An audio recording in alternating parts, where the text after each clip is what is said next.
नमस्कार दोस्तों, राजस्थान सामान्य ज्ञान की आज की क्लास स्टार्ट करते हैं हम।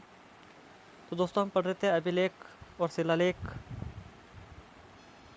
उससे पहले कुछ ज़रूरी इन्फॉर्मेशन है। राजस्थान पुलिस भर्ती 2023 का नोटिफिकेशन आउट हो चुका है। फॉर्म अप्लाई करने की डेट 7 अगस्त से 27 अगस्त है। और ध्यान रखिए, कैंडिडेट्स केवल एक ही फॉर्म अप्लाई कर सकते हैं।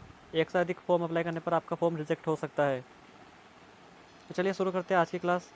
सबसे पहले है बिजोलिया अभिलेख। यह अभिलेख 1170 ईस्वी का है। यह अभिलेख भीलवाड़ा से प्राप्त हुआ है। जैन श्रावक लोलाक द्वारा उत्कीर्ण है। इस अभिलेख की भाषा संस्कृत और इसमें 32 श्लोक है।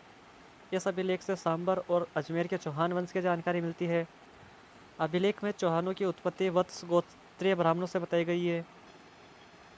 इस अभिलेख से हमें वनस्पतियों के बारे में भी जानकारी मिलती है।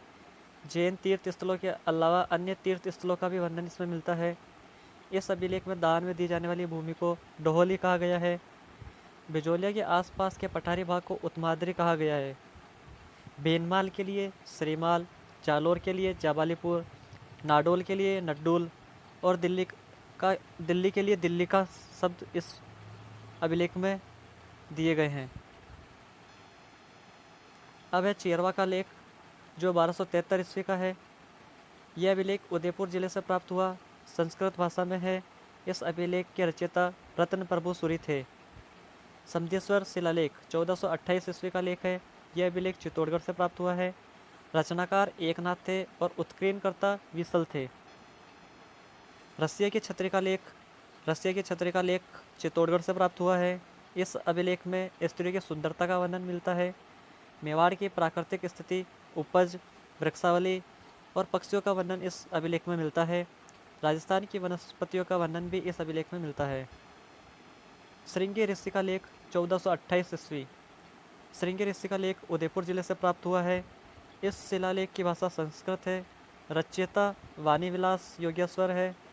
यह लेख भीलों के सामाजिक जीवन पर प्रकाश डालता है। कुंभलगढ़ का लेख 1460 ईस्वी का है। राजसमंद से प्राप्त हुआ है। इस अभिलेख की भाषा संस्कृत है और 64 श्लोक इस अभिलेख में है।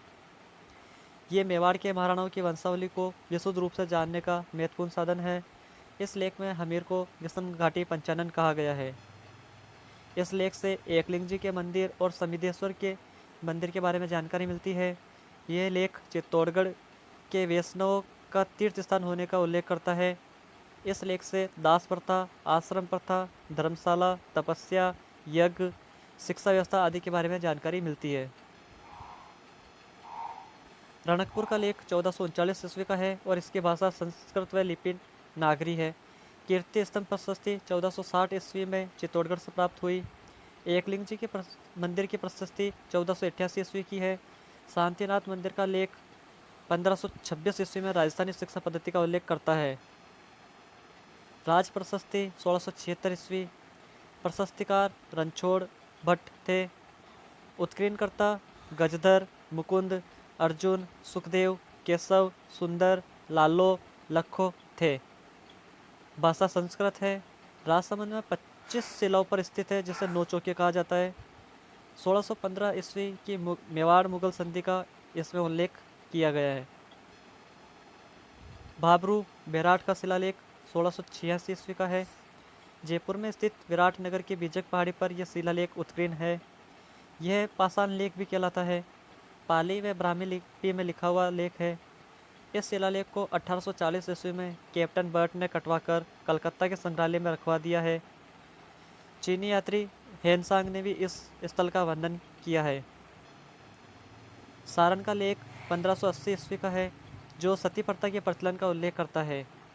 आमेर का लेख 1612 ईस्वी का है। आमेर के लेख में कछवा वंश को रघुवंश तिलक कहा गया है। जगन्नाथ प्रशस्ति 1652 ईस्वी की है, जिसमें हल्दी घाटी युद्ध का वर्णन मिलता है। ये उदयपुर से प्राप्त हुआ और इसके प्रशस्तिकार कृष्ण भट्ट थे। बेणेश्वर अभिलेख हस्ताक्षर वाला एकमात्र अभिलेख है। इस पर अंग्रेज पॉलिटिकल सुप्रिटेंडेंट हिल्ली ट्रैक्टर्स में मेजर MM मैकेंजी ने किए थे। बस दोस्तों, आज की क्लास यही तक थी।